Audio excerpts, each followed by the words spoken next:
दोस्तों, भारत में एक बार फिर से कोरोना वायरस ने कहर बरपाना शुरू कर दिया है और वही कहर जो लगभग एक साल पहले बरपाया था इस वायरस ने, उसी की दिशा में यह वायरस आगे बढ़ रहा है और लगातार देशवासियों को अपनी चपेट में ले रहा है और डर भी बढ़ा रहा है, शंका भी बढ़ा रहा है।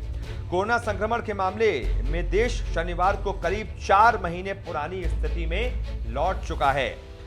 हर दिन 40,000 से नए केस लगभग 4 महीने पहले दर्ज किए जा रहे थे, उसके बाद फिर धीमे धीमे गिरावट आ रही थी। अब फिर से 40,000 तक ये आंकड़ा पहुंच चुका है। बहुत समय के बाद एक दिन में मतलब एक 24 घंटों के अंदर 40,953 यानी कि लगभग 41,000 केस भारत में पूरे देश में सामने आए हैं। स्वास्थ्य मंत्रालय ने जो आंकड़े जारी किए हैं उसके मुताबिक 40,953 केस सामने आए बीते 24 घंटे में। इसी दौरान 188 लोगों की मौत हुई। शुक्रवार को मौत का आंकड़ा 157 था और देखिए एक ही दिन में लगभग 31 और ज्यादा बढ़ गया। इस तरह से कोरोना वायरस से अब तक देश में कुल 1,59,558 मौतें हो चुकी हैं, जबकि कुल मामलों की संख्या 1,15,55,284 पहुंच चुकी है। फिलहाल भारत में एक्टिव केसों की संख्या 2,88,394 है और अब तक 1,11,07,332 लोग इस वायरस को मात दे चुके हैं। मंत्रालय की माने तो भारत में कोरोना मुक्त होने की दर 96.25% है, जबकि सक्रिय मामलों का स्तर अभी 2.35% पर पहुंच गया है। वहीं संक्रमण से होने वाली मौतों की दर 1.38% है।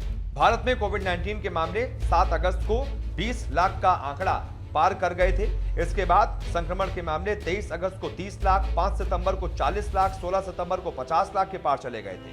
फिर वैश्विक महामारी के मामले 28 सितंबर को 60 लाख, 11 अक्टूबर को 70 लाख, 29 अक्टूबर को 80 लाख, फिर 20 नवंबर को 90 लाख और फिर 19 दिसंबर को 1 करोड़ का आंकड़ा पार कर गए थे। फिर बीते 24 घंटों में जिन 188 लोगों की मौत हुई है उनमें से जो 70 हैं वो महाराष्ट्र के बताए जा रहे हैं, क्योंकि महाराष्ट्र ही है जहां पर लगभग रोजाना इन 40 से 40 में 25-26 हजार वहीं पर मामले सामने आ रहे हैं। देश में सबसे ज्यादा मामला महाराष्ट्र में ही सामने आ रहे हैं, इसी वजह से मौतों का आंकड़ा भी वहां पर ज्यादा है। 70 मौतें बीते 24 घंटे में महाराष्ट्र में हुई हैं, 38 पंजाब में, 17 लोगों की मौत केरल में हुई।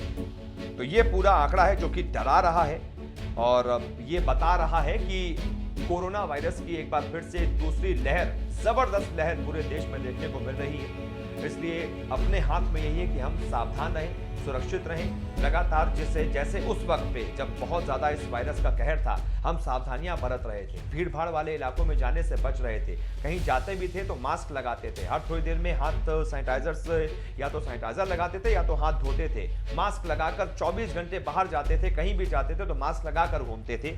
वही एक बार हमें फिर से करना पड़ेगा, नहीं तो यही लापरवाही भारी भी पड़ सकती है। सिर्फ आपके लिए नहीं, अगर गलती से आपने लापरवाही की, आपके जरिए आपका परिवार खतरे में आ जाता है, फिर परिवार से और ज्यादा जितने भी लोग जुड़े हैं, सोचिए ये पूरी चेन बनती जाती है। इसलिए हर किसी को इंडिविजुअल के तौर पे एक जिम्मेदार नागरिक का कर्तव्य निभाना है और 2 गज की दूरी बनाकर चलनी है। साथ ही साथ सैनिटाइजर से हाथ लगातार थोड़ी थोड़ी देर में आपको धोते रहना है, मतलब सैनिटाइजर लगाते रहना है, हाथ धोते रहना है और मास्क जरूर लगाना है। बहुत बहुत शुक्रिया इस खबर।